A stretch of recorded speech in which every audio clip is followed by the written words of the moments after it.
Indépendance Royale, le numéro 1 du maintien à domicile des seniors, vous présente Mon logement, ma vie. Bonjour à tous, ravi de vous retrouver pour cette deuxième saison de Mon logement, ma vie, le podcast qui redonne la parole aux seniors. Un programme à écouter sur indépendanceroyale.com, disponible aussi sur l'ensemble des plateformes de diffusion de podcasts.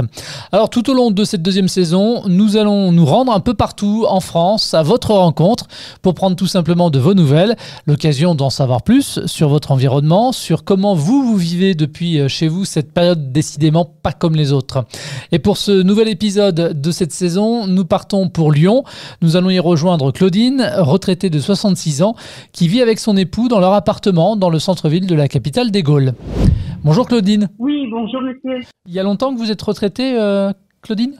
Alors moi non, ça va faire 2 ans au mois de janvier. D'accord. Et vous faisiez quoi avant, si c'est pas indiscret ? Moi j'étais dans la fonction publique, j'étais à la métropole de Lyon. J'étais assistante de direction. Donc on va dire que vous êtes une jeune retraitée de 66 ans. Comment est-ce que vous occupez, vous, vos journées ? À quoi ça ressemble une journée type en ce moment pour vous ? Disons que le matin c'est ménage, choses comme ça. Puis l'après-midi on bouge beaucoup, on va beaucoup marcher, on va souvent dans les monts du Lyonnais, on prend la voiture et on part se balader quoi.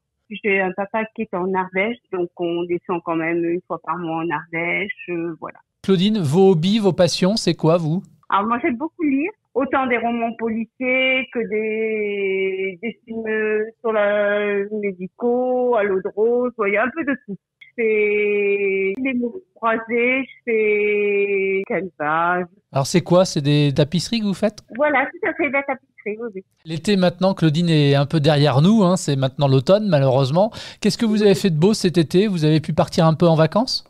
Alors, on devait partir en Bretagne, mais avec tout ce qui s'est passé, on n'est pas parti. On est parti régulièrement en descendant en Ardèche. Et puis, on partait des journées. On a été un week-end en Savoie. On a fait le Beaujolais. Vous voyez, on partait des week-ends comme ça. Mais vraiment, on n'est vraiment pas parti à cause de ce Covid, quoi. Alors justement, comment est-ce que vous vivez, vous, cette période avec votre mari ? Il y a eu le confinement d'abord, ensuite le déconfinement, maintenant le virus qui circule à nouveau activement dans le pays, notamment aussi du côté de Lyon. Comment est-ce que vous vivez tout ça, vous ? Pendant le confinement, en plus mon mari avait des soucis de santé, donc on sortait le strict minimum dans la journée, c'est-à-dire les courses, le pain, les choses comme ça. Alors on sortait plus le soir. On fait super attention. Dès qu'on sort de la résidence, on a le masque systématiquement. Bien sûr, on se lave les mains, on fait des gestes barrières et tout. On ne fait pas de bise, ni avec mon fils quand il vient. On évite les rassemblements. On arrive à se voir de temps en temps avec la famille, ou la famille de mon mari, mais on fait très attention parce que on sait jamais ce qui va se passer, surtout en ville, quand on est en ville. Et puis, on s'aperçoit qu'en ville, c'est pas tellement bien suivi. À 66 ans, vous êtes considérée comme une personne un peu à risque par les autorités sanitaires. Est-ce que ça vous inquiète ? Disons que c'est pas que ça nous inquiète, mais un petit peu oui, mais on fait super attention justement pour ça. Mon fils a sa petite copine qui a été touchée, on lui a demandé de pas se faire un test parce qu'elle est là où elle travaille, il y avait des personnes, il y avait des cas, elle a été négative, donc ça allait très bien. Du coup mon fils l'a pas passé, mais si vraiment il avait été obligé, on aurait fait des tests et tout quoi. Mais c'est vrai qu'on fait super attention. On fait pas de rassemblement, on va pas dans les salles de spectacle, on fait vraiment très attention. Parce que c'est ce qu'on dit en ville, c'est pas très bon. C'est pas très quoi ? Moi, je trouve que c'est pas très, comment dirais, les gens font pas attention. Quand je fais mes courses en grande surface, vous rentrez, on vous dit le masque est obligatoire. Bien sûr, tout le monde a le masque. Il y en a beaucoup qui l'enlèvent après, quoi. Les gens sont pas consciencieux. On s'aperçoit qu'à la campagne, dans les petites villes, les gens sont beaucoup plus consciencieux qu'en ville. Pour nous, personnellement, Au moment où nous enregistrons cet entretien, on parle d'un durcissement des mesures de restriction, comme la fermeture possible de certains établissements. Vous en pensez quoi ?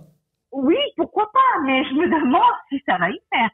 Moi, je dis pourquoi pas, parce que je vais vous dire sincèrement, ça nous arrive d'aller se balader comme tout le monde. Vous allez dans certains endroits, quand on vous dit qu'il faut 1 mètre entre chaque table, excusez-moi, ils ne jouent pas. Cet été, il y a eu des fois où il a fait très chaud et il y a eu un soir, on a dit tiens, on va faire un tour en ville. Puis on a été sur les berges, vous voyez.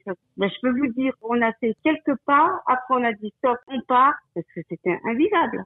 Ça grouillait de monde, les gens n'avaient pas de masque, bien sûr, les restaurants, les tables se touchaient, c'est pas respecté. Claudine, depuis que le coronavirus est en France, est-ce que ça a changé vos habitudes à vous? Est-ce qu'il y a des choses, par exemple, que vous faisiez avant et que vous faites moins ou plus? Oui, on avait un abonnement dans un centre qui s'appelle Caliceo. C'est un genre de balnéo, vous voyez, des piscines à remous, ou bien il y avait du sauna, hammam, de l'aquabike, des choses comme ça. Bon, moi, je trouvais ça sympa parce qu'on y allait, ça faisait une bonne détente, quoi. Mais bon, on n'y a pas été depuis. On allait au cinéma et tout. Bon, on n'y va pas, hein. Et au contraire, est-ce qu'il y a des choses que vous ne faisiez pas avant et que vous faites maintenant depuis qu'il y a le coronavirus, depuis qu'il y a eu le confinement? Est-ce que vous vous êtes découvert, je sais pas, d'autres activités? D'autres activités, non. Je lis beaucoup plus.